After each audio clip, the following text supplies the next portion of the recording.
Thomas Mitchell stares at the dusty painting propped against his garage wall, surrounded by boxes of memories he can barely stand to touch. 6 months after his divorce from Sarah became final, he's finally sorting through 20 years of shared belongings. The small landscape painting was a wedding gift from Sarah's grandfather, a quiet man who passed away just 2 years into their marriage. Thomas had forgotten it existed until today. As afternoon light filters through the garage window, something catches his eye. Beneath layers of aged oil paint, faint pencil markings are visible along the canvas edges. Thomas leans closer, squinting at what appears to be deliberate scratches in the paint.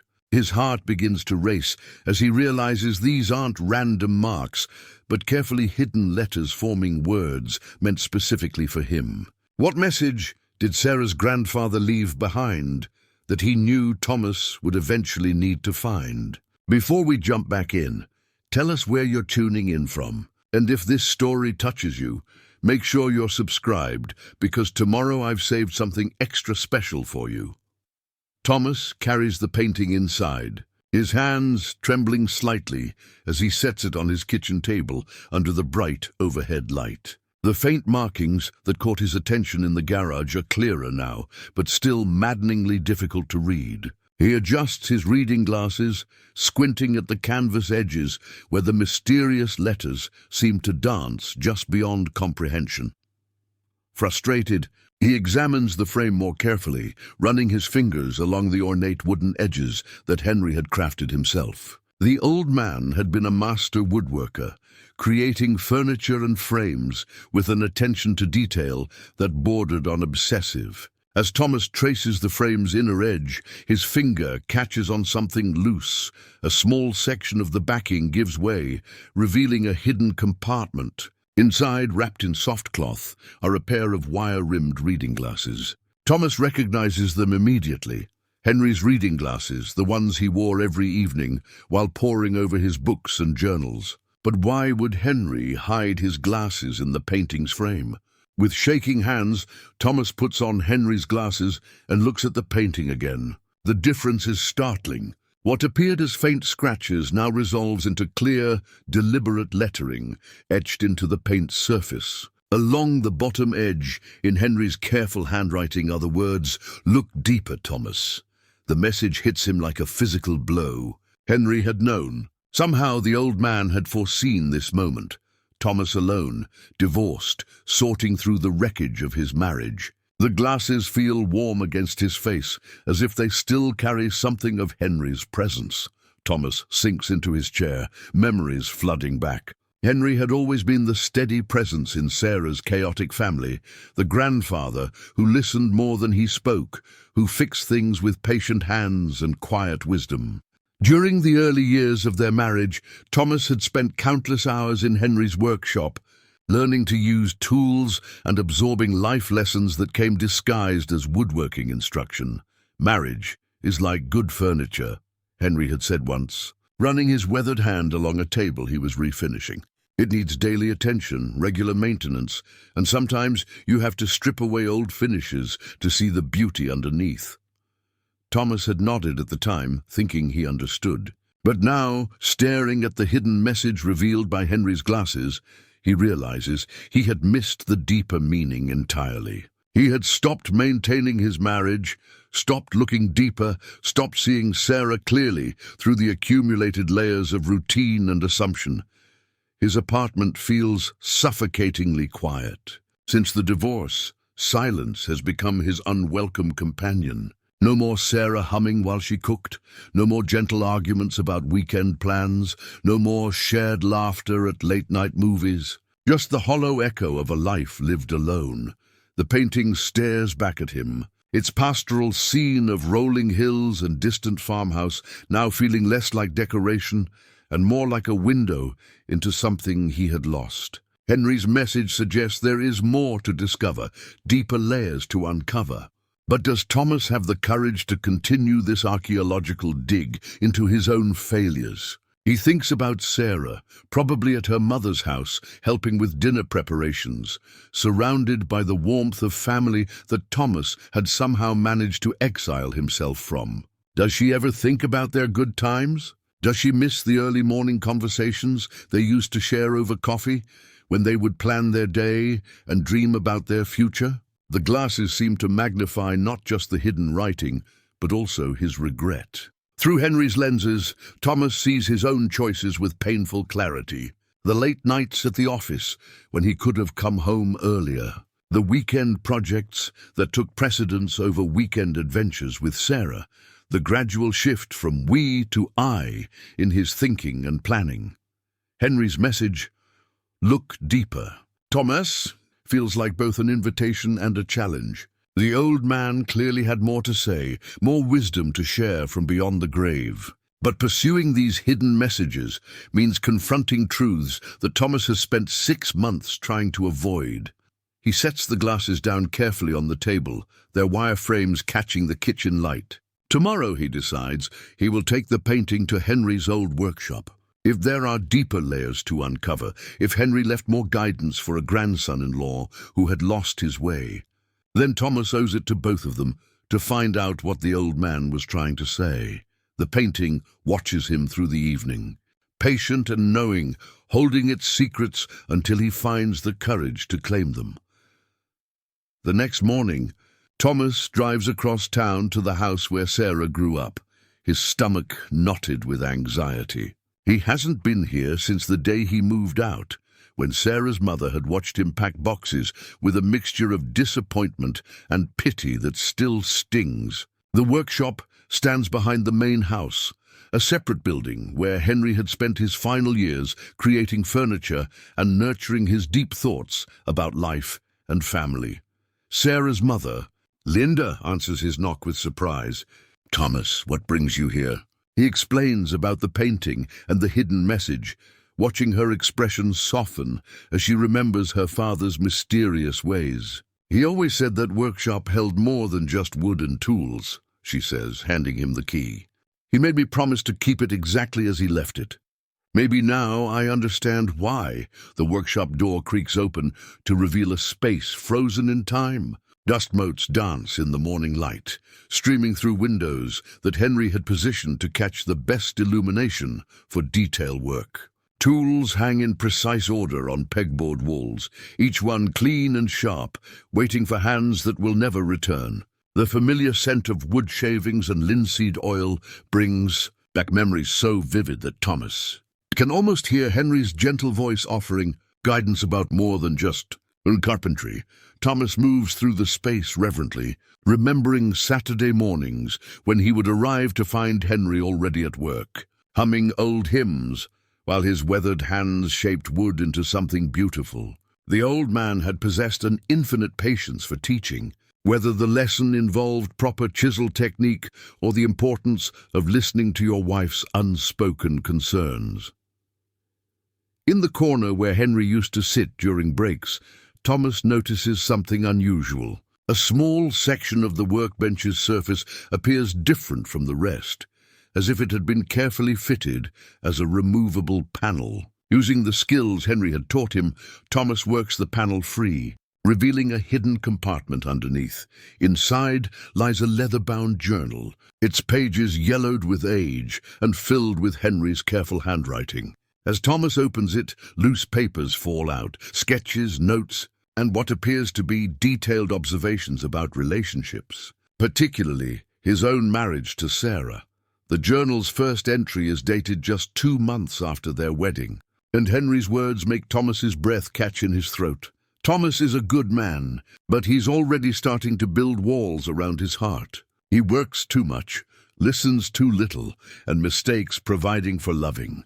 Sarah deserves better, but she loves him enough to wait while he learns. I pray he learns before it's too late.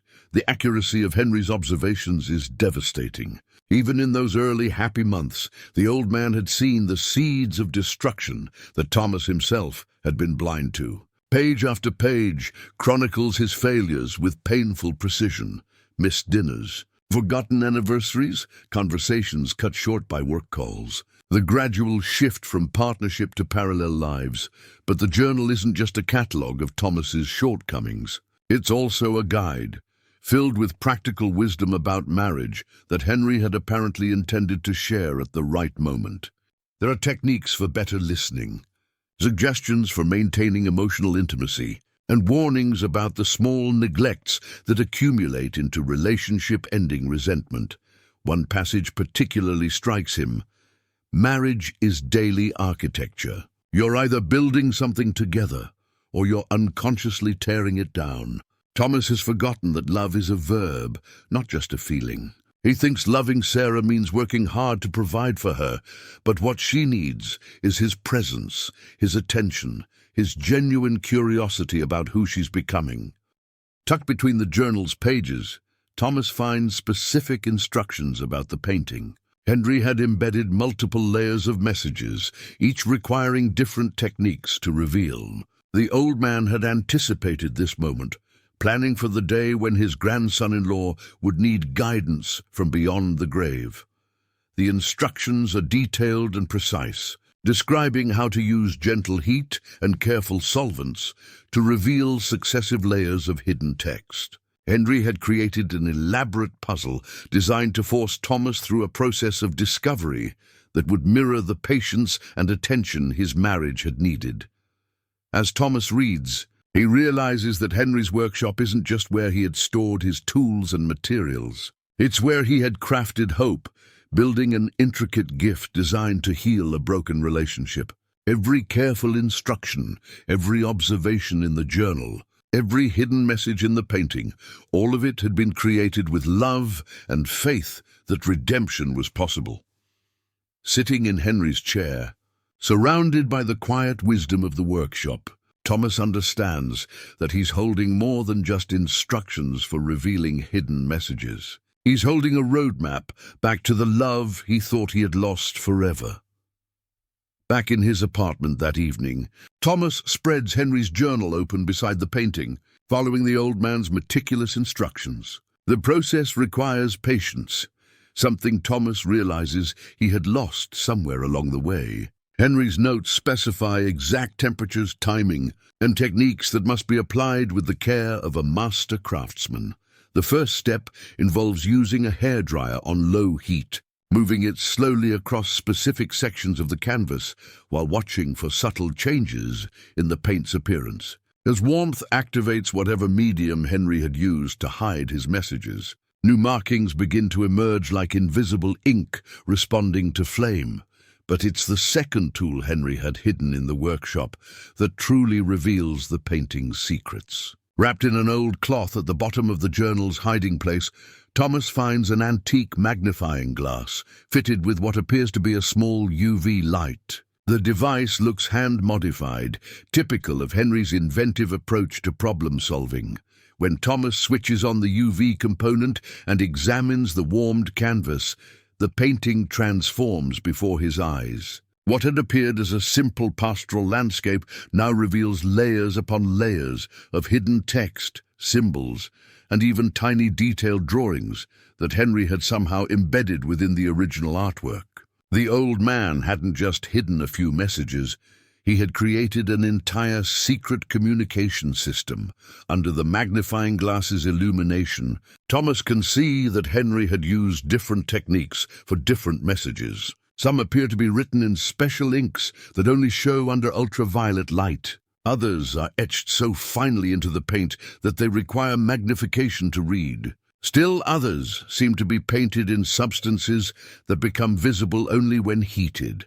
The most remarkable discovery is that the messages appear to be layered chronologically. The earliest ones, barely visible even with the UV light, seem to date from around the time of Thomas and Sarah's engagement. Later messages are progressively easier to reveal, as if Henry had refined his technique over time, or perhaps had grown more urgent in his desire to communicate. As Thomas works methodically across the canvas, following Henry's instructions to the letter, he uncovers what appears to be a systematic chronicle of his relationship with Sarah. Henry had been documenting their journey together, noting moments of connection and growing distance, with the precision of a caring scientist studying a precious specimen.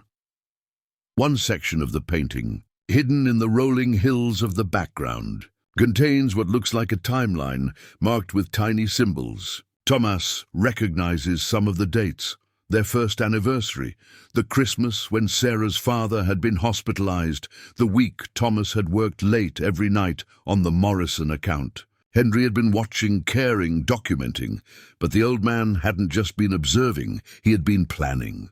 Other sections of the painting contain what appear to be suggestions, gentle advice encoded in symbols and abbreviated phrases. Listen first, then speak. Her silence means hurt, not anger. Flowers won't fix forgotten promises. The magnifying glass reveals Henry's artistic skill as well as his emotional intelligence. Tiny portraits of Thomas and Sarah are hidden throughout the landscape, showing them at different stages of their relationship. In the early hidden images, they stand close together, touching, looking at each other. In later ones, they appear in the same frame, but separated by increasing distance. Their bodies turned away from each other. Most poignant are the images Henry had painted of himself, a small figure watching from various vantage points in the landscape, sometimes near a workshop, sometimes tending a garden, always observing with what Thomas now recognizes as love and concern. The old man had positioned himself as a guardian of their love story, documenting its evolution with the hope that someday his observations might help heal what was breaking. As Thomas spends hours with the magnifying glass, mapping the full scope of Henry's hidden messages, he begins to understand the sophistication of what he's examining. This isn't just a painting with a few hidden notes, it's an interactive guide to his own relationship, created by someone who loved both him and Sarah enough to spend years crafting this elaborate gift. The UV light also reveals something else. Areas of the painting that appear blank under normal illumination show preparation marks under the special light, suggesting that Henry had planned even more messages that he never had time to complete. The old man's death had interrupted his work, leaving some wisdom forever unspoken. Thomas sets down the magnifying glass and rubs his tired eyes. The painting has revealed its sophistication, but also its heartbreak. Henry had died knowing that Thomas and Sarah were in trouble, having spent his final years preparing a tool for healing that he would never personally deliver. After 3 hours of careful work with Henry's tools, Thomas finally uncovers the first complete message hidden in the painting's lower section. The words appear gradually as he applies gentle heat and examines the canvas under UV light. Love requires daily choice, not just feeling. The message hits him with unexpected force, but it's what he finds embedded within the paint itself that brings tears to his eyes. Pressed between layers of carefully applied medium, perfectly preserved, is a 4-leaf clover. The delicate plant looks as fresh as the day Henry placed it there, its 4 leaves intact and green, protected by whatever technique the old man had used to seal it within the artwork. Thomas remembers this clover. He and Sarah had found it together during their honeymoon, walking through a meadow in Vermont while discussing their dreams for the future. Sarah had pressed it in her journal, calling it their lucky charm, and insisting it was a sign that their love was special, blessed. Thomas had laughed at her superstition then, but now the sight of that tiny plant, carefully preserved by Henry, makes his chest tight with grief. How had Henry gotten the clover? The answer comes to him slowly. Sarah must have shown it to her grandfather, sharing the story of their honeymoon discovery with the pride of a new bride showing off proof of her happiness. Henry had somehow convinced her to let him preserve it, perhaps suggesting it could be incorporated into a special gift for their future. Beneath the clover, written in Henry's finest script, is a longer message. Thomas, if you are reading this, then you have learned that love is not a feeling you fall into, but a choice you make every morning when you wake up. Sarah chose you every day for 20 years. The question is, did you choose her back, or did you simply assume she would always be there? True love requires the daily decision to see your partner clearly, to listen to her changing needs, to grow alongside her rather than apart from her. This clover represents the beginning of your journey together. The question now is whether you're willing to begin again. The words are devastating in their accuracy. Thomas had indeed stopped choosing Sarah somewhere along the way. He had begun to take her presence for granted, treating their marriage like a foundation rather than a living thing that needed constant attention. He had assumed that his love for her was enough, without considering whether his daily actions reflected that love. The clover seems to glow under the UV light, its 4 leaves like a compass pointing in different directions: past, present, future, and possibility. Thomas touches the glass, protecting it, remembering how Sarah's face had lit up when she spotted it in that Vermont meadow, how she had insisted they lie down in the grass together to properly appreciate their good fortune.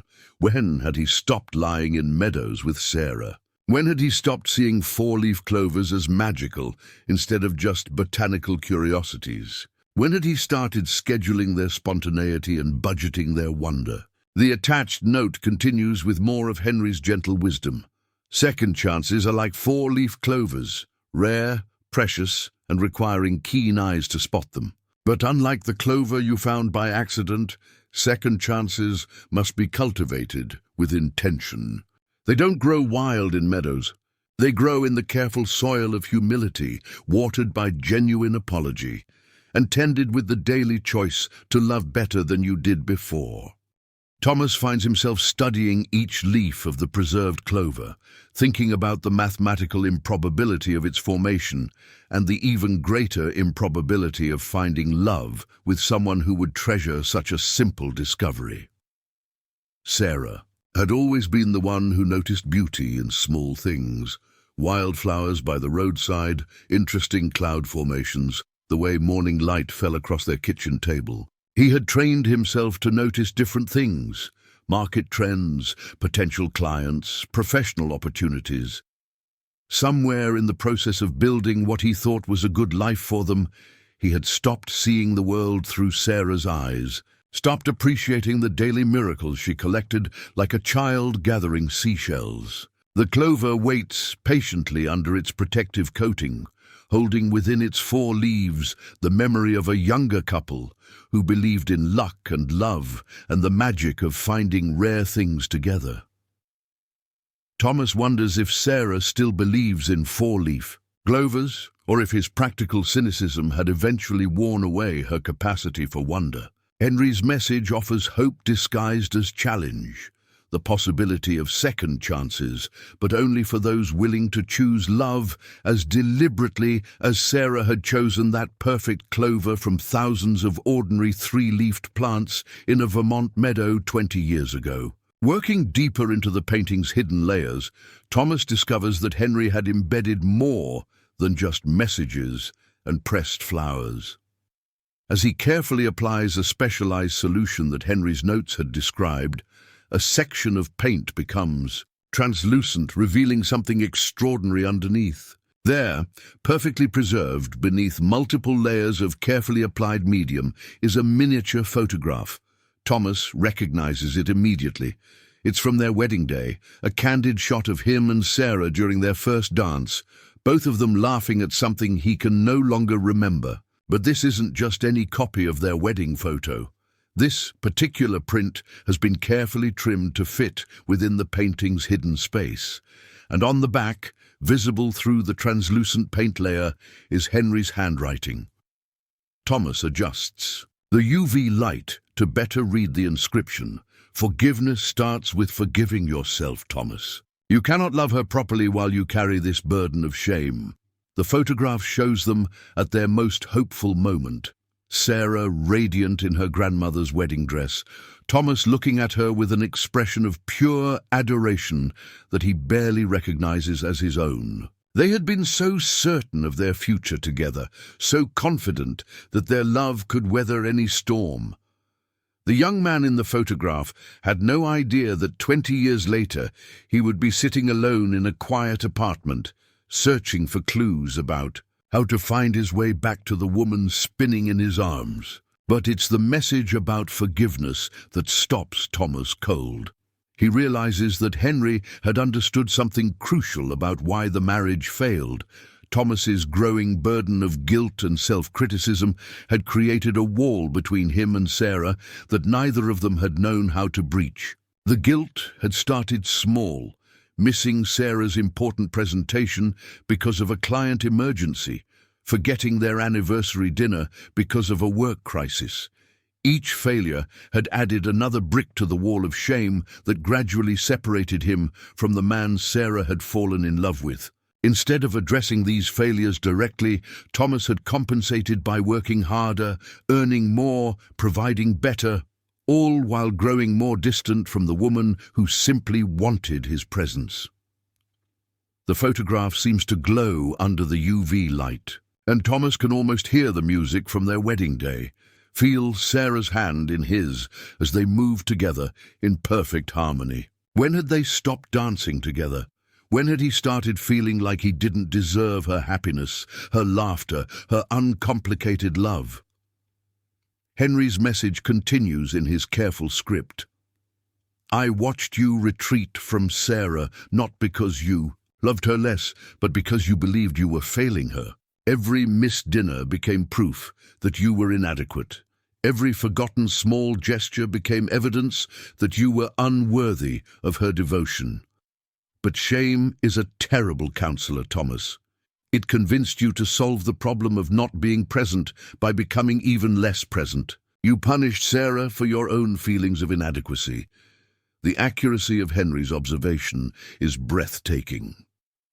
Thomas had indeed begun to avoid Sarah whenever he felt he had disappointed her, unable to face what he interpreted as her disappointment, but was probably just her loneliness. He had created a vicious cycle, feeling guilty about his absence, then staying away longer because the guilt made facing her too painful.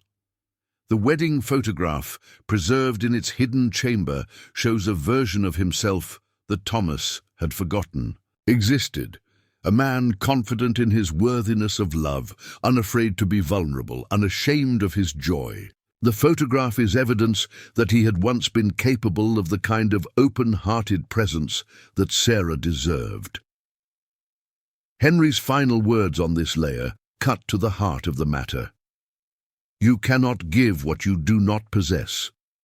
You cannot love Sarah fully while you believe you do not deserve to be loved. Forgiveness must begin with yourself, or it will never reach her. The man in this photograph knew he was worthy of love. Find him again. Thomas studies his younger face in the hidden photograph, seeing now what he had missed then, the confidence, the hope, the willingness to be fully present in a moment of joy. That man had believed he deserved Sarah's love, had accepted it without question or shame. Somewhere in the years between that wedding dance and now, Thomas had convinced himself that he was fundamentally flawed, unworthy of the gift Sarah represented. That belief had poisoned everything, turning his love into a desperate attempt to earn what he thought he didn't deserve, rather than a celebration of what they shared. The photograph waits patiently under its protective layers, holding the image of a man who knew how to accept love, who believed he was worthy of the woman spinning in his arms. Thomas is still studying the hidden wedding photograph when his phone rings, jarring him from his deep contemplation. Sarah's name appears on the screen, and for a moment he considers letting it go to voicemail. They haven't spoken since the final paperwork was signed 3 months ago, and hearing her voice now feels like reopening a wound that has barely begun to heal. But something about the timing, finding Henry's messages about forgiveness and then receiving this unexpected call, compels him to answer. Thomas? Sarah's voice sounds strained, fragile in a way that immediately puts him on alert. I'm sorry to bother you, but Mom's in the hospital. She had a fall this morning and I didn't know who else to call. The vulnerability in her voice breaks his heart.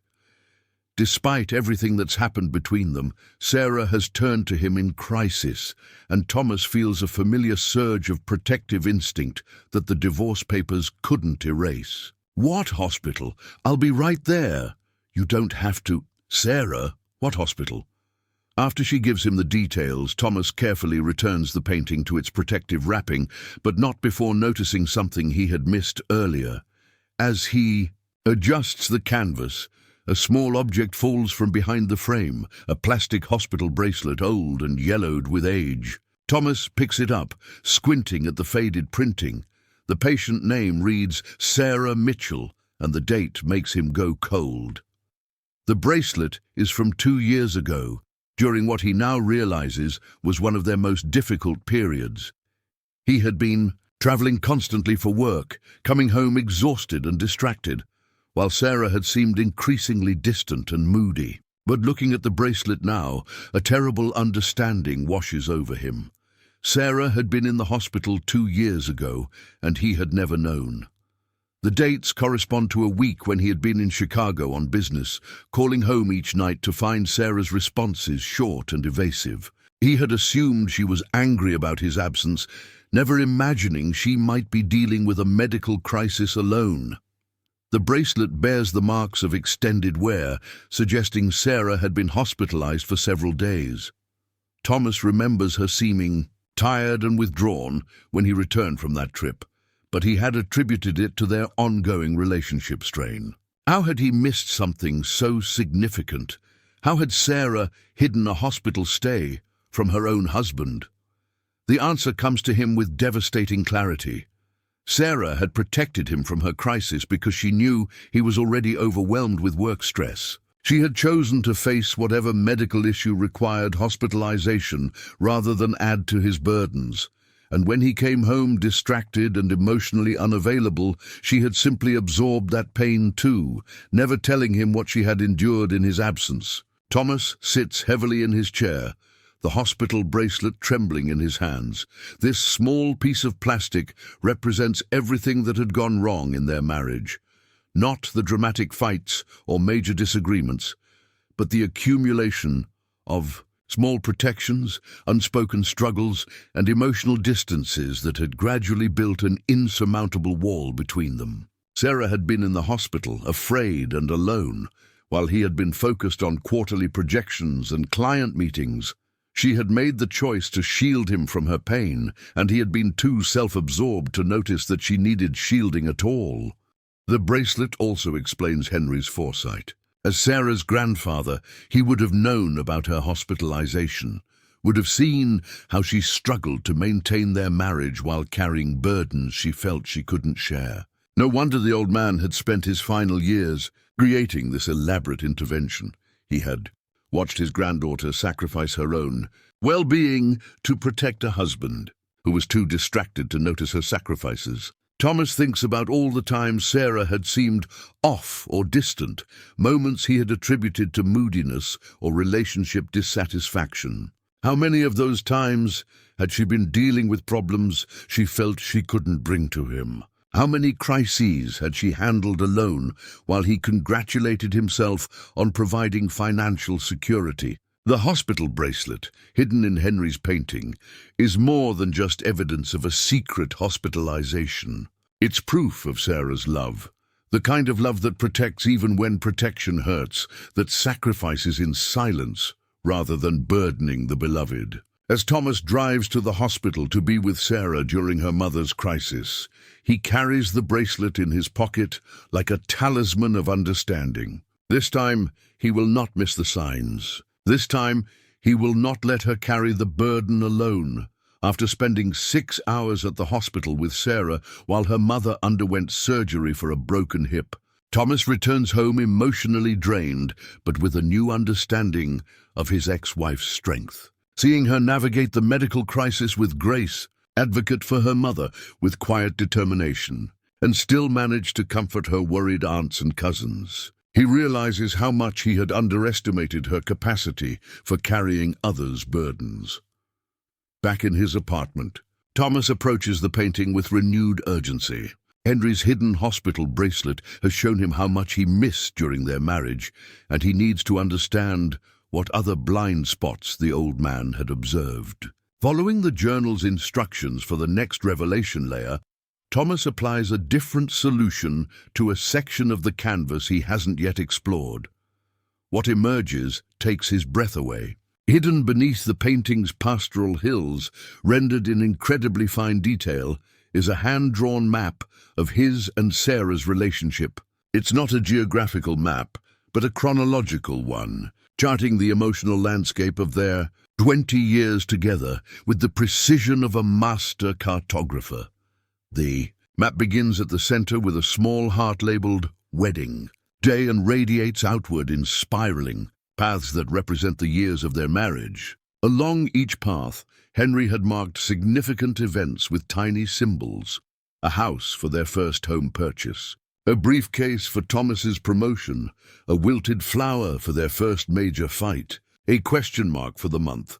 Sarah seemed sad, but wouldn't say why, but it's the pattern that emerges from studying the complete map that devastates Thomas. The early years show two paths running close together, sometimes converging, sometimes diverging, but always reconnecting. As the years progress, however, the paths begin to separate, with longer distances between convergence points and more symbols appearing on Sarah's path that don't have corresponding marks on Thomas's. Henry had documented everything. The week Thomas worked late every night, on the Morrison account, marked with a tiny clock on his path, and a tear symbol on Sarah's. The Christmas, he forgot to buy her a meaningful gift because he was distracted by year-end reports, a dollar sign on his path, an empty box on hers, the anniversary dinner he cut short to take a client call, a phone icon for him, a broken heart for her.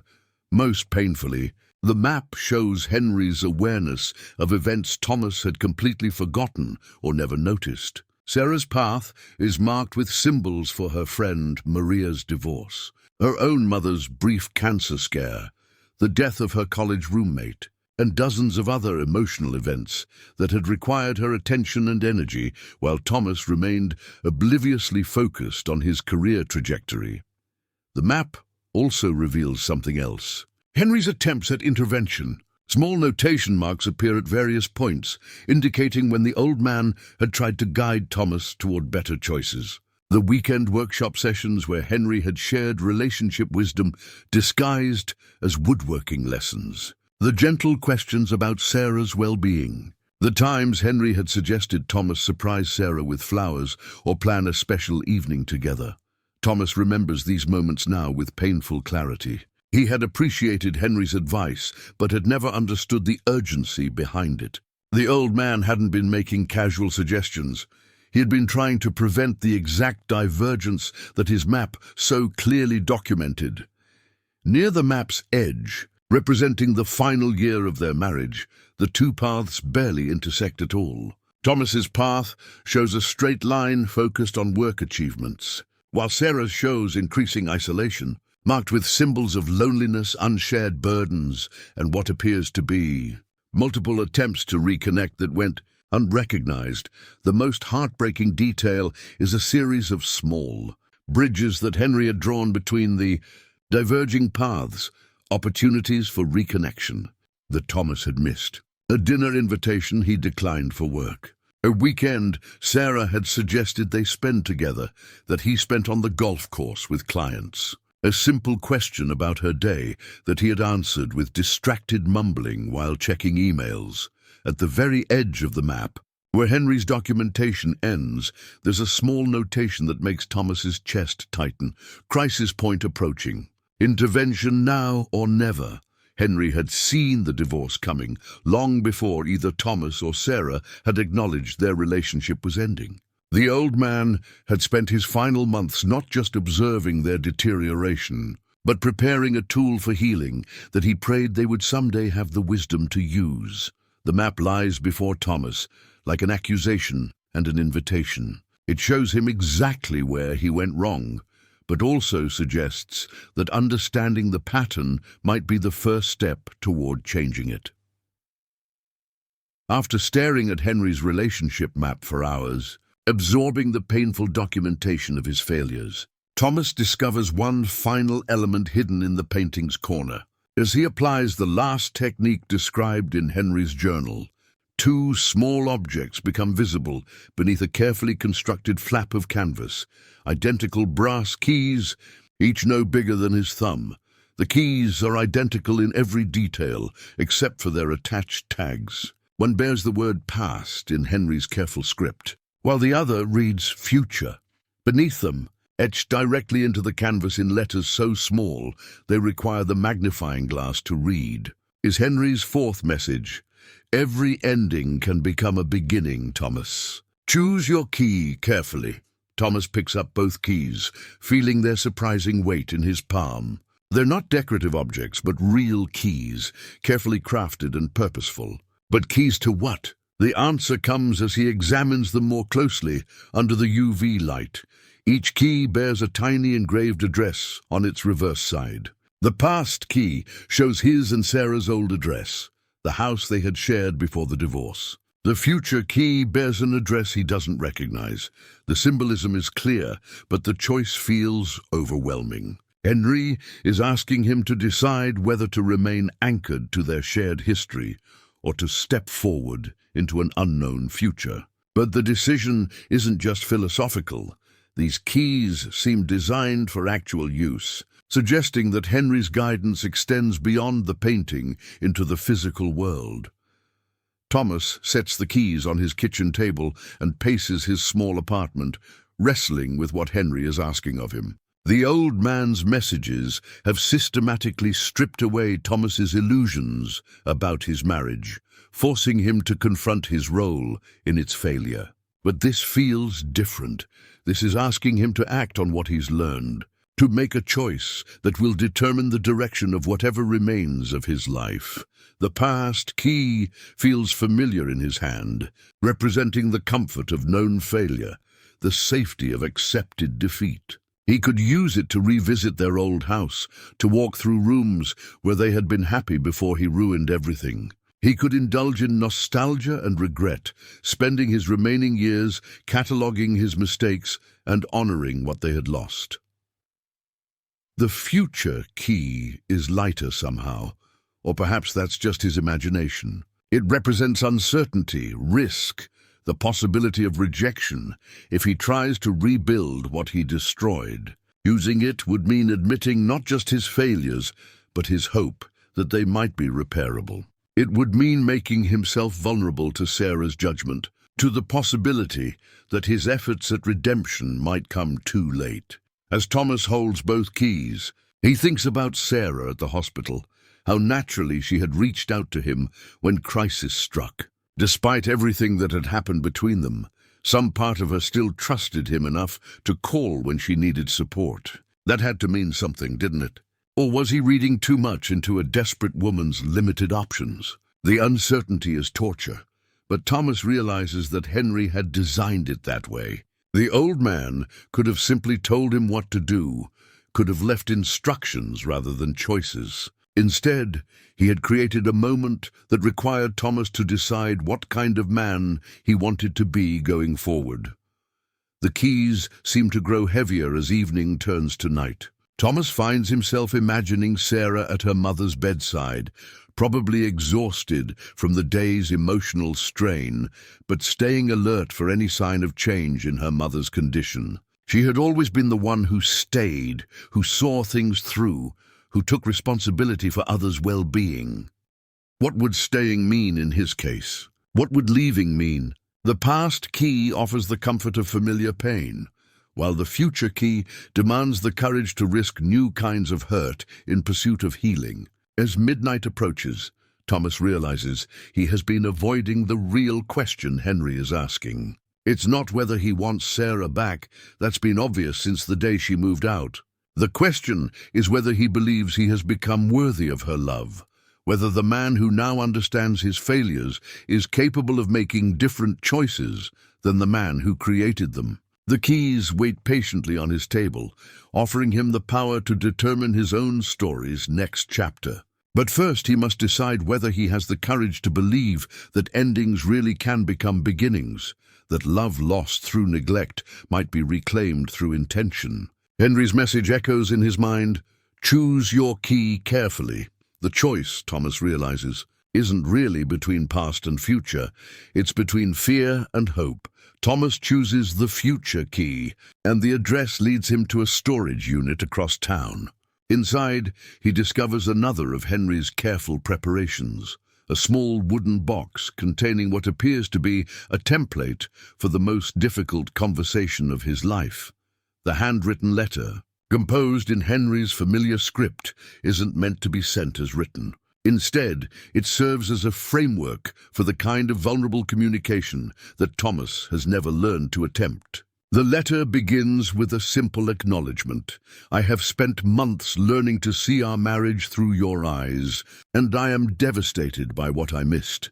Henry's template guides Thomas through the essential elements of genuine apology: specific acknowledgement of harm caused, acceptance of responsibility without excuses, and concrete commitments for different behavior.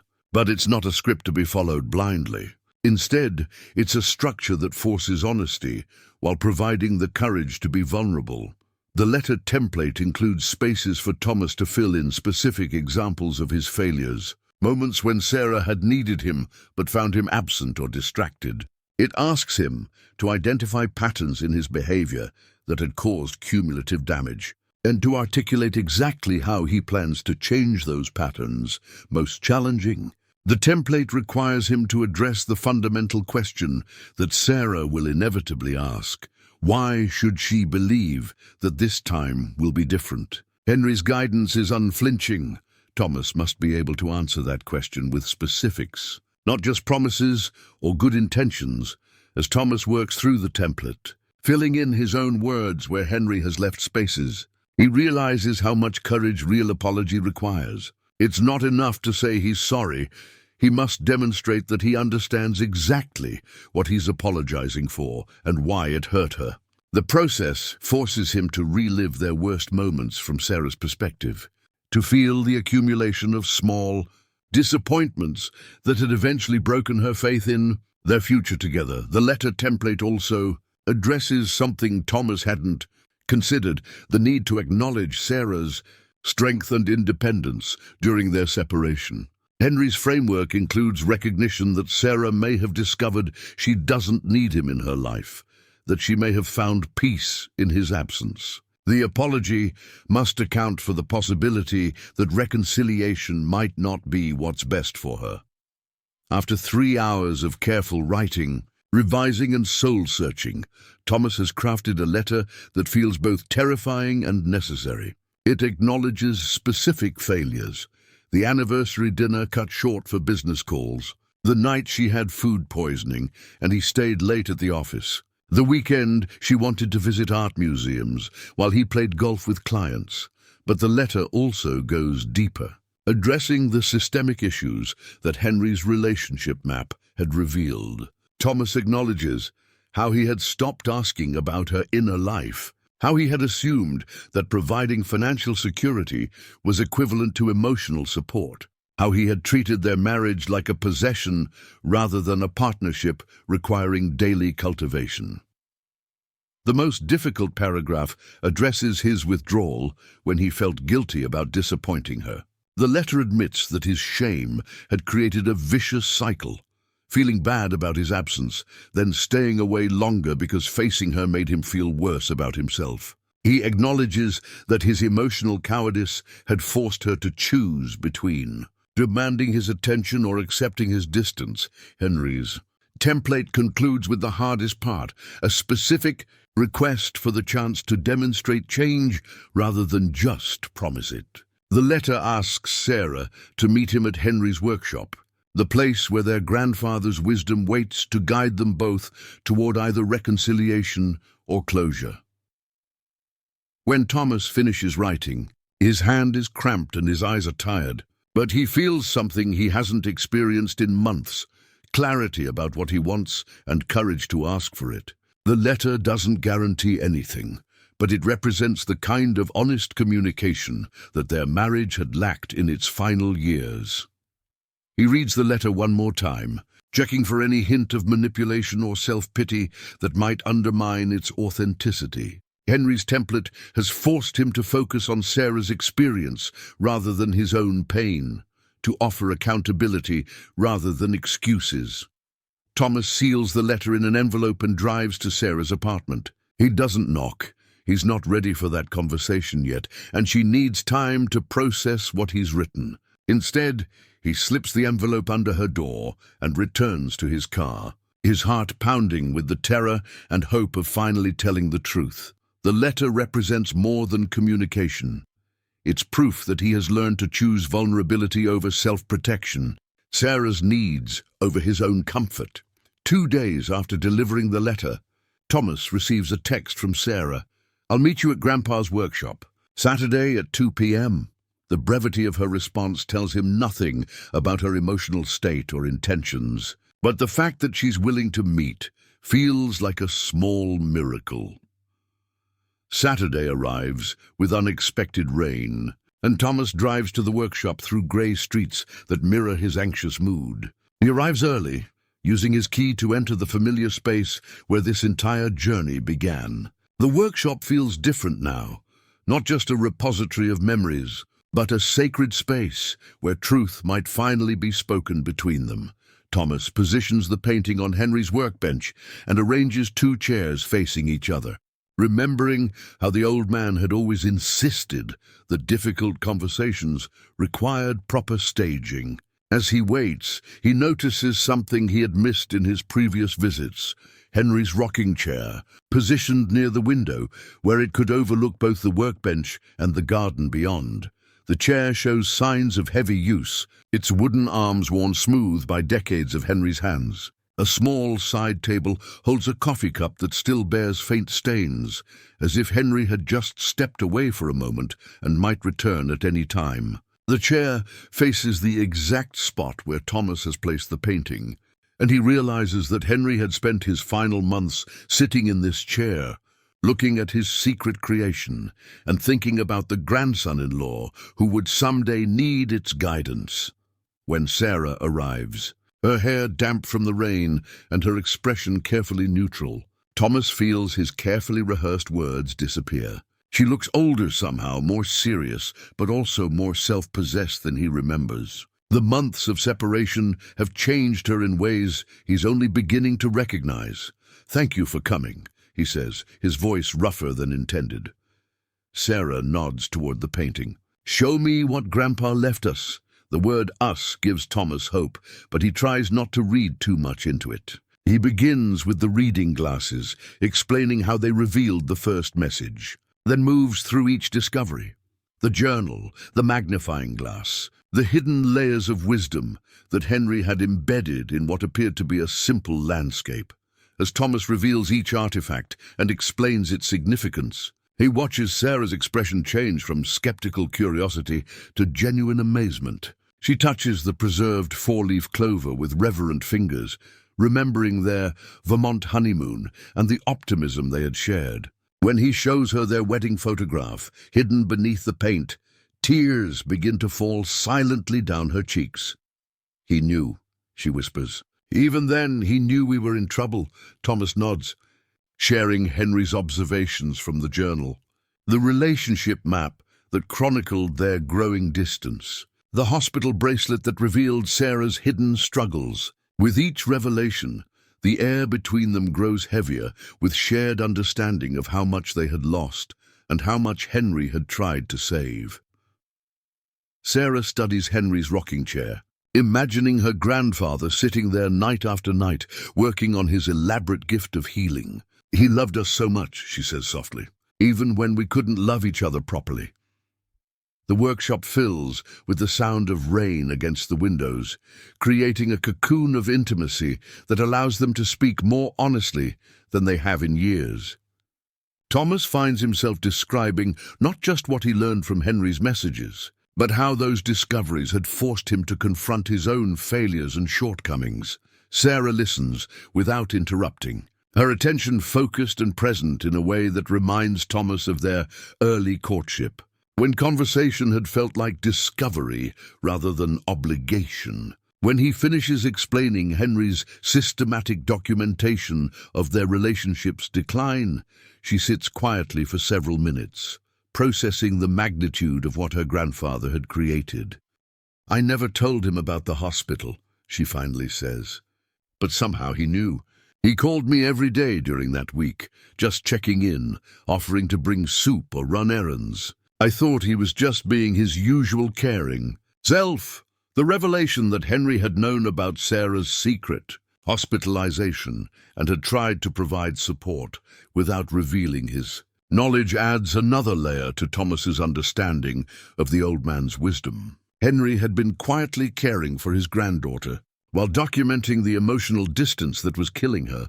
Marriage, looking around the workshop where Henry had spent his final years crafting hope from wood and paint and love.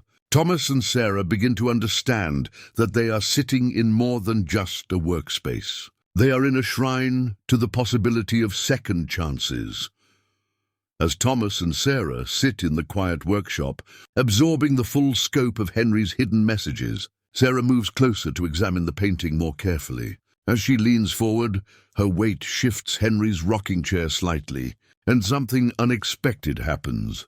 A soft clicking sound comes from beneath the workbench. Thomas looks around, confused, until he notices a small red light blinking under the bench's edge. Following the light, he discovers what appears to be an old-fashioned tape recorder, the kind Henry had used for decades to record his thoughts and observations. The device has been rigged with some kind of pressure sensor, activated only when both chairs near the painting are occupied simultaneously.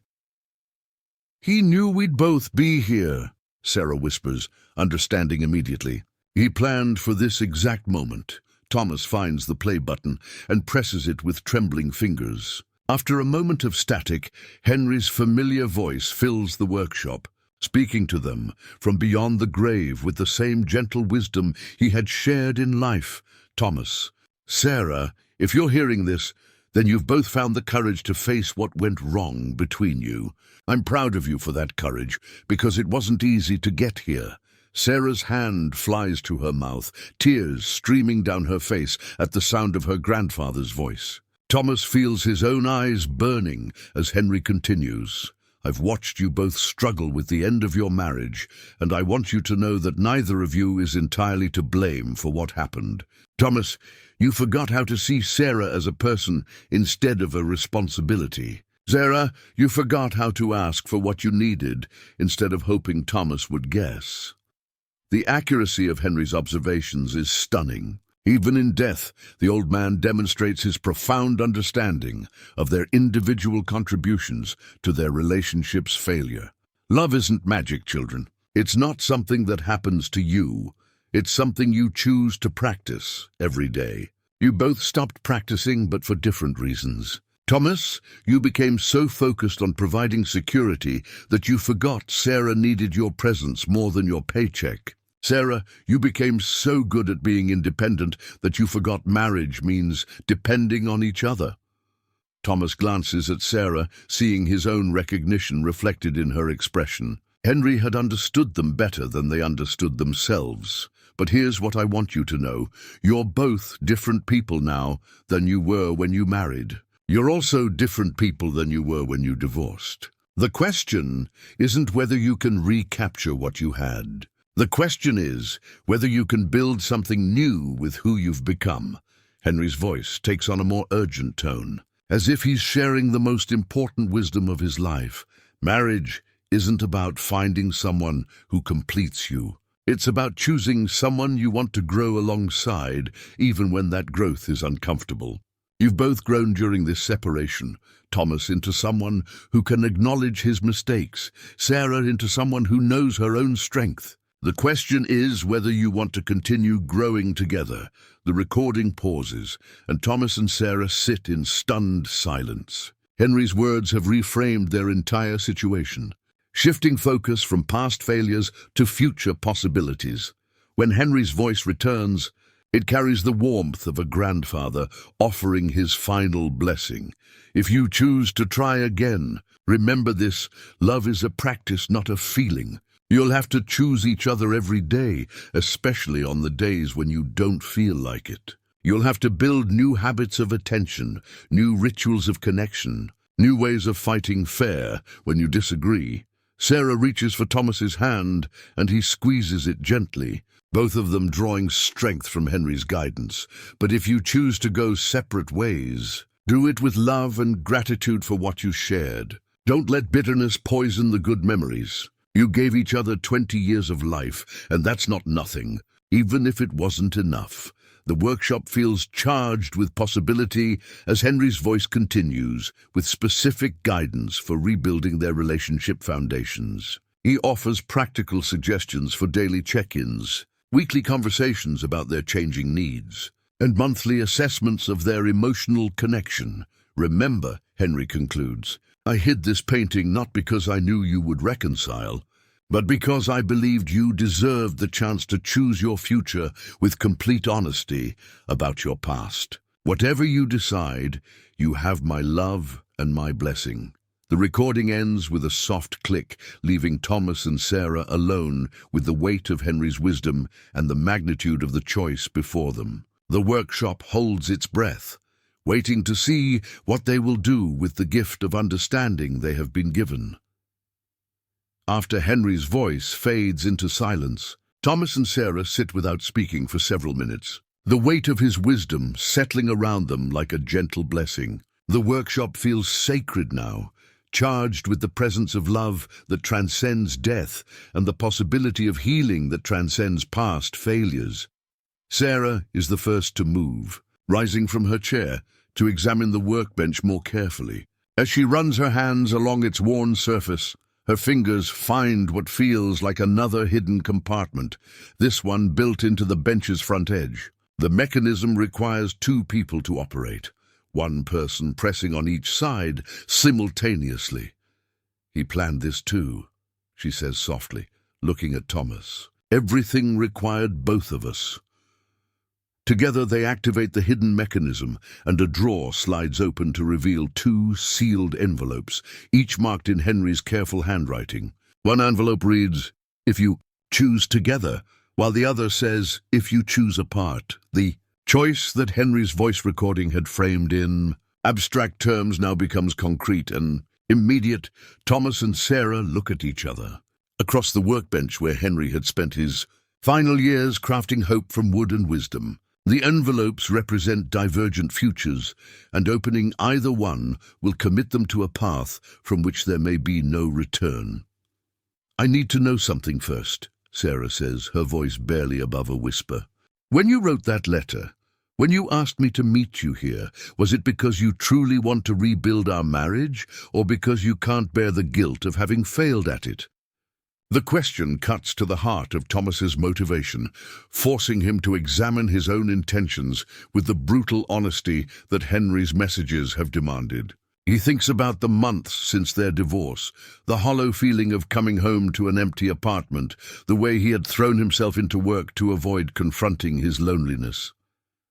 "Both," he admits finally. "I can't separate my guilt from my love for you, Sarah. But what I learned from Henry's messages isn't just that I made mistakes. It's that I lost myself somewhere along the way, and losing myself meant losing you." Sarah studies his face, searching for signs of the man she had fallen in love with 20 years ago. "And now, do you know who you are now?" Thomas considers this carefully. The man who discovered Henry's painting was lost, angry, and defensive about his failures. The man sitting in this workshop has been humbled by truth and educated by wisdom, but that doesn't automatically make him worthy of Sarah's love. "I know who I want to become," he says. "I want to be the kind of man who chooses love as a daily practice, like Henry said. Someone who sees you clearly instead of projecting my own needs onto you. Someone who grows alongside you instead of expecting you to remain static while I change. And what if I've changed too much?" Sarah asks. "What if the woman I've become during these months apart doesn't fit with the man you're becoming?" It's a fair question, and one that Thomas realizes he's been avoiding. The Sarah sitting across from him is indeed different, more self-possessed, more aware of her own needs, less willing to sacrifice her well-being for someone else's comfort. These changes make her more beautiful, not less, but they also mean that any future relationship would have to be built on different foundations. Then we figure it out together, Thomas says. Or we figure out that we can't, and we choose the other envelope. Sarah reaches for his hand, and he's surprised by how natural the gesture feels, despite the months of separation. "I want to try," she says quietly, "but I need you to understand something. I'm not the same woman who used to wait dinner for you when you worked late. I'm not going to shrink myself to fit into spaces that feel too small anymore." "I don't want you to," Thomas replies, and realizes he means it. "The woman you've become is stronger and more honest than the woman I took for granted. If we do this, I want to do it with who we really are, not who we used to be." Together, they reach for the envelope marked, "If you choose together," their hands touching as they lift it from its resting place. The envelope feels heavier than paper should, weighted with possibility and responsibility. As Sarah breaks the seal, Thomas realizes that they're not just opening Henry's final gift.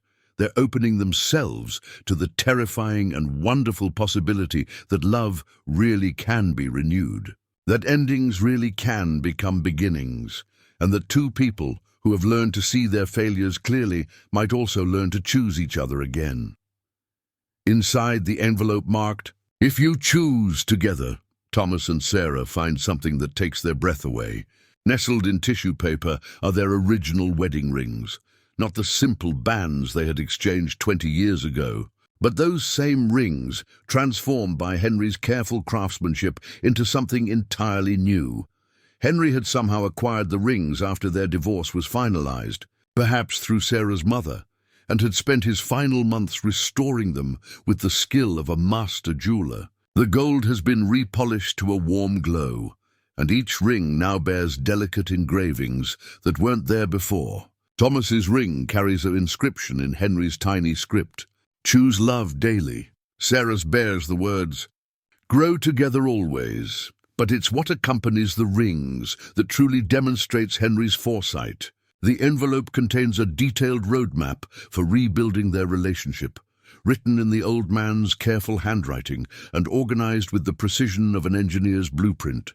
The document is titled "A Foundation for New Love" and subtitled, "Because You Are Not the Same People Who Married 20 Years Ago." Henry's roadmap begins with a timeline that seems almost impossibly slow and deliberate. Phase 1 calls for 6 weeks of reacquaintance conversations, structured weekly meetings where Thomas and Sarah would share how they've changed during their separation, what they've learned about themselves, and what they now need from a partner. The meetings are to be held in neutral locations with specific topics assigned for each week. Week 1, "Who I've Become in Our Time Apart," Thomas reads aloud. Week 2, "What I Learned About Myself That I Wish I'd Known During Our Marriage." Week 3, "How My Needs Have Changed and Evolved." The roadmap continues through 6 weeks of careful exploration, each session designed to help them see each other as the people they are now rather than the people they used to be. Henry had even included suggested locations for each meeting: coffee shops, museums, parks, places that would encourage conversation without the pressure of romantic expectations. Phase 2 outlines rebuilding trust through small commitments. A month of making and keeping small promises to each other. Not grand gestures or dramatic declarations, but simple, daily choices that demonstrate reliability. Henry suggests starting with text messages sent at agreed-upon times, progressing to brief phone calls, and then to shared activities that have clear beginning and ending points. "He's asking us to date each other again," Sarah observes, running her finger along the detailed timeline. "Like we're strangers who need to learn how to be together." Thomas nods, understanding the wisdom in Henry's approach. They had tried to rebuild their marriage based on the assumption that they could simply return to what they had before. Henry is suggesting they start from scratch, building something new rather than trying to repair something that had fundamental flaws. Phase 3 addresses establishing new patterns of intimacy, both emotional and physical. Henry's guidance here is remarkably frank for a man of his generation, acknowledging that their physical relationship would need to be rebuilt as deliberately as their emotional connection. He provides suggestions for rediscovering each other physically without the pressure of past expectations or assumed familiarity. The final phase, creating shared vision for our future, asks them to design their life together based on who they've become rather than who they used to be. Henry includes worksheets for identifying individual goals, shared dreams, and potential areas of conflict that will need ongoing attention. Throughout the roadmap, Henry emphasizes the importance of maintaining their individual identities while building their partnership. He warns against the tendency to merge completely, noting that healthy relationships require two whole people choosing to share their lives rather than two incomplete people trying to become whole through each other. This is going to take months, Sarah says, studying the timeline. He's asking us to be patient in a way we never were before. Are you willing? Thomas asks, slipping his renewed wedding ring onto his finger. It fits perfectly, as if Henry had somehow anticipated that his hands would be the same, but his heart would be different. Sarah holds her ring up to the workshop's window, watching how the light catches Henry's engraving. I think that's exactly what we need, she says. Time to learn how to love the people we've actually become. As they sit in Henry's workshop, wedding rings renewed and roadmap in hand, Thomas and Sarah understand that they're not just agreeing to reconcile, they're committing to build something entirely new together. Guided by the wisdom of a man who loved them enough to prepare for this moment, even as his own time was running out.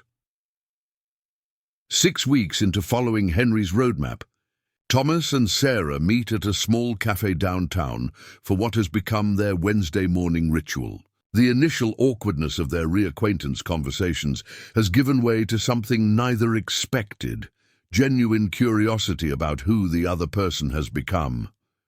Today, Sarah brings something new to their meeting, a shared calendar that she's created on her phone, marked with color-coded entries for their individual commitments and shared activities. The calendar represents a fundamental shift from their old marriage, where Thomas had managed his schedule in isolation while Sarah adapted hers around his unpredictable demands.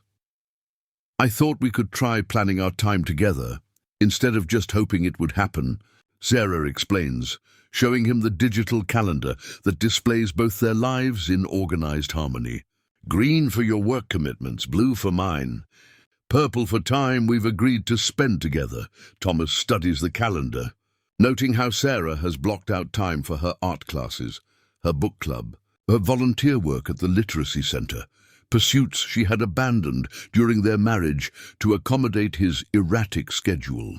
He sees his own commitments reflected there too, but they no longer dominate the entire landscape of their shared time. This is so different from how we used to do things, he observes, remembering how they had once shared a single calendar that was really just an extension of his work schedule, with family obligations squeezed into the margins. That's the point, Sarah says gently. We're not the same people trying to make the same mistakes work better.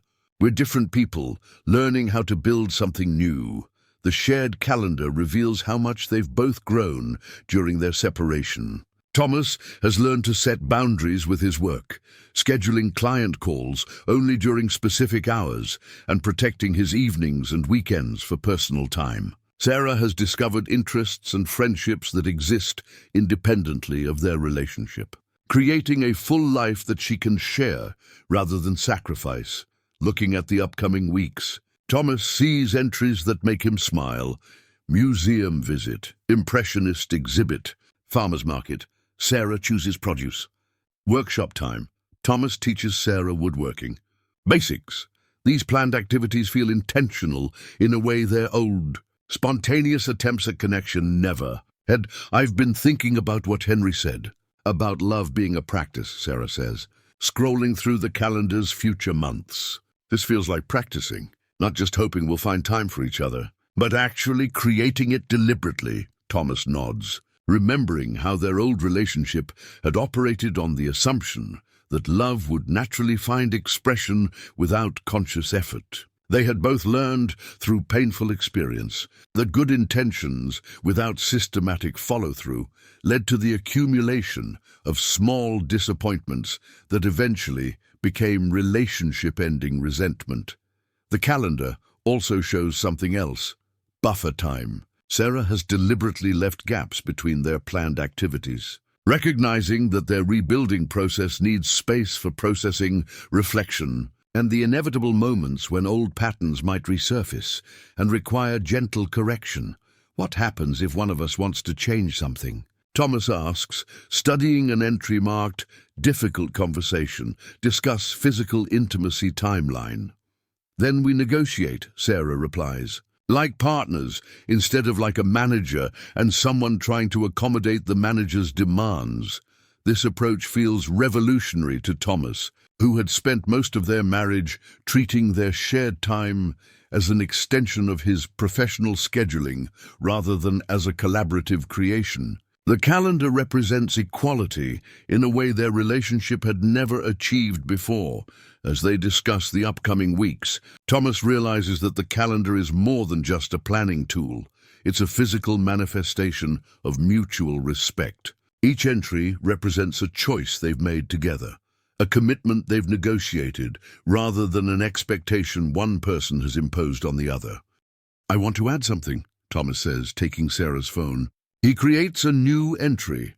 Daily check-in calls, 8 p.m., 15 minutes maximum. The calls aren't for planning or problem-solving, but for the simple maintenance of connection that Henry had emphasized in his roadmap. Sarah smiles as she sees the entry appear in their shared digital space. "Henry would be proud of us," she says. "We're actually learning to tend our relationship like he tended his garden, with daily attention and long-term planning." The calendar sits between them on the cafe table. Its organized display of their emerging life together, representing hope made tangible. They are no longer leaving their love to chance or assumption, but cultivating it with the same deliberate care that Henry had brought to his woodworking and his secret painting. 3 months into their carefully structured reconciliation process, Thomas and Sarah face their first major test. It begins with something seemingly trivial. Thomas arriving 20 minutes late to their planned Saturday morning breakfast because he stopped to help an elderly neighbor with a fallen tree branch. In their old marriage, such an incident would have triggered a familiar pattern of defensiveness and resentment that could poison an entire weekend. Sarah feels the familiar flash of irritation when Thomas finally arrives at the restaurant, full of apologies and explanations. For a moment, she's transported back to countless similar incidents during their marriage, when his good intentions elsewhere had meant breaking commitments to her. The old Sarah would have either exploded in anger or withdrawn into hurt silence, and the old Thomas would have either become defensive or overwhelmed with guilt. But as the tension builds between them, Sarah remembers something from Henry's workshop, a sealed envelope tucked into the bottom of his toolbox. Marked open only during your first real fight. She had noticed it weeks ago but forgotten about it, until this moment when old patterns threatened to derail their progress. "I think we need to go back to the workshop," she says quietly, interrupting Thomas's increasingly frantic explanations. There's something Henry left for exactly this moment. They drive to the workshop in uncomfortable silence, both recognizing that they're at a crossroads. Either they'll successfully navigate this conflict using the new tools Henry has taught them, or they'll discover that their old destructive patterns are stronger than their new commitments. In the workshop, Sarah retrieves the sealed envelope from Henry's toolbox, while Thomas stands uncertainly by the door, unsure whether this represents salvation or the end of their reconciliation attempt. The envelope feels substantial in her hands, and she realizes that Henry had anticipated this moment with the same careful preparation he'd brought to every other aspect of their healing process. Inside the envelope is a single sheet of paper with detailed instructions for what Henry calls fighting fair in new love. The document begins with a simple acknowledgement: you're going to fight. That's not failure, that's life. The question is whether you'll fight to win or fight to understand. Henry's crisis letter provides a step-by-step process for navigating conflict without destroying the progress they've made. Step 1 requires both people to acknowledge that they're triggered and to take a 15-minute break before engaging with the issue. Step 2 asks each person to identify not just what they're angry about, but what fear or need is underlying that anger. "I'm angry that you were late," Sarah reads from the worksheet Henry has provided, "but I'm afraid that I'll always come second to other people's needs, just like I did in our marriage." Thomas follows the same process, writing his responses carefully. "I'm angry that you can't see I was trying to help someone, but I'm afraid that nothing I do will ever be good enough to prove I've changed." Henry's process continues with instructions for sharing these deeper truths without attacking or defending. Each person gets 5 minutes to explain their perspective, while the other listens without interrupting or preparing counter-arguments. The goal isn't to determine who's right, but to understand how the same incident triggered different fears based on their shared history. As they work through Henry's conflict resolution framework, something remarkable happens. The anger between them transforms into understanding. Sarah realizes that Thomas's lateness wasn't a sign that he hadn't changed, but evidence that he had. The old Thomas would never have stopped to help a neighbor. Thomas understands that Sarah's reaction wasn't about controlling his time, but about protecting the progress they'd made together. Henry's letter concludes with specific instructions for moving forward.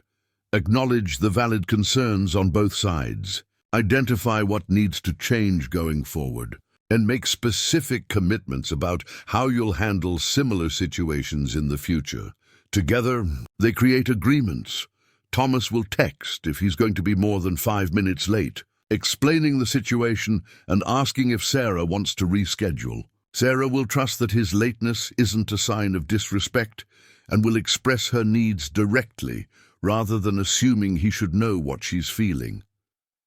The entire process takes 2 hours, but when they're finished, both Thomas and Sarah feel closer than they have since beginning their reconciliation. They've successfully navigated a conflict using new tools instead of old wounds, proving to themselves that their relationship really can be different this time. As they leave the workshop, Thomas realizes that Henry's crisis letter has given them something invaluable, proof that they can fight without destroying each other, that conflict can actually strengthen their bond if handled with wisdom and intention. 6 months after their first meeting in Henry's workshop, Thomas and Sarah return to complete the final phase of his carefully designed healing process. The space feels different now. No longer a repository of secrets waiting to be discovered, but a sacred place where their new relationship has taken root and grown. As they prepare to examine the painting one last time, following Henry's instructions for revealing the final hidden layer, Thomas notices something that makes his heart skip. Under the afternoon light streaming through the workshop windows, the painting's surface shows subtle variations that suggest one more image waiting to be revealed. Using the gentle heat technique that Henry had perfected, they carefully expose the painting's deepest layer. What emerges takes their breath away, a vision of their future that Henry had painted with remarkable prescience. The final image shows Thomas and Sarah not as the young couple from their wedding photo, but as they might become together, older, wiser, walking hand in hand through a garden that looks remarkably like the one behind Henry's workshop. In this hidden vision, Thomas and Sarah are clearly recognizable, but transformed by time and shared experience. Their faces show the lines of laughter and the wisdom of weathered storms survived together. They walk through Henry's garden, but it's now clearly their garden, tended by their own hands and grown according to their own vision. The painted figures carry tools of their trades. Thomas holds a small wooden box he's crafted, while Sarah carries a canvas and brushes, suggesting pursuits they've encouraged in each other. In the background, barely visible but unmistakably present, is a figure that could only be Henry, watching over their future happiness with the satisfaction of a craftsman whose greatest work has finally been completed. But the most remarkable detail is what the future. Thomas and Sarah are tending together, not just flowers and vegetables, but a young tree that bears a small plaque. As they examine the painting more closely with Henry's magnifying glass, they can just make out the words on the plaque: "Second Chance's Garden, planted with love and tended with wisdom." "He saw this for us," Sarah whispers, tears streaming down her face. "Even when we couldn't see it for ourselves." The painting's final message appears in delicate script along the bottom edge. "Love is not about returning to who you were, but becoming who you were meant to be together. This is your beginning, not your ending." Thomas studies the painted version of himself, noting how the artist has captured not just physical changes, but something deeper, a sense of peace and purposefulness that he's only recently begun to feel in real life. The painted Thomas stands straighter, smiles more easily, and holds Sarah's hand with the confidence of a man who has learned to accept love without shame. The painted Sarah glows with vitality and creativity, her posture reflecting the strength she's discovered during their separation and the joy she's found in being truly seen and appreciated. She leans into the painted Thomas, not with dependence but with choice, the way partners support each other from positions of individual strength. As they absorb Henry's vision of their possible future, Thomas and Sarah realize they've reached a moment of profound decision. The painting offers them hope, but it also demands something from them: the commitment to actually become the people Henry believed they could be. "We're not there yet," Thomas says, studying the peaceful faces in the painting. "But we could be. Henry's given us the map," Sarah agrees. "But we have to walk the path ourselves. The workshop around them holds the tools they'll need for the journey ahead.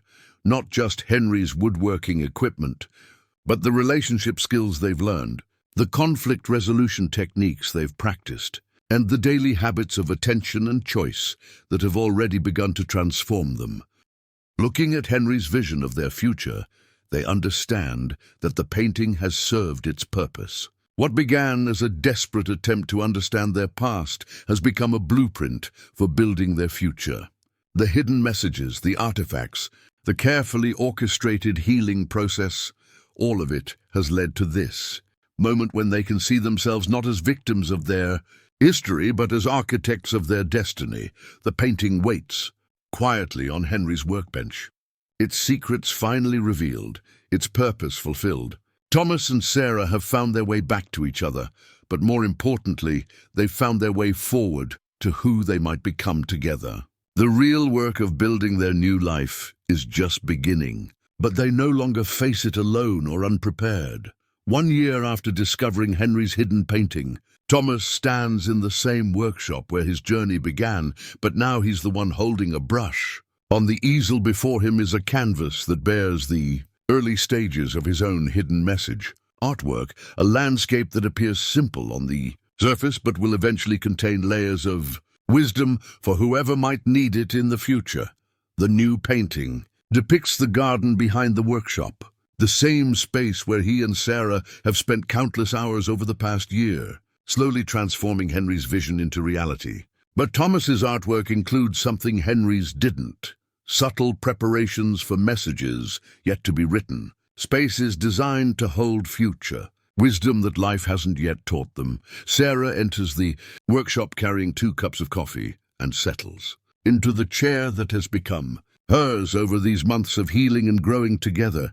She watches Thomas work with the patient attention of someone who has learned to appreciate the daily rituals that sustain love. Their morning coffee in the workshop has become sacred time, a deliberate choice to start each day connected to each other and to Henry's legacy. "What message are you hiding today?" she asks, a question that has become part of their routine as Thomas slowly builds his own gift for the future.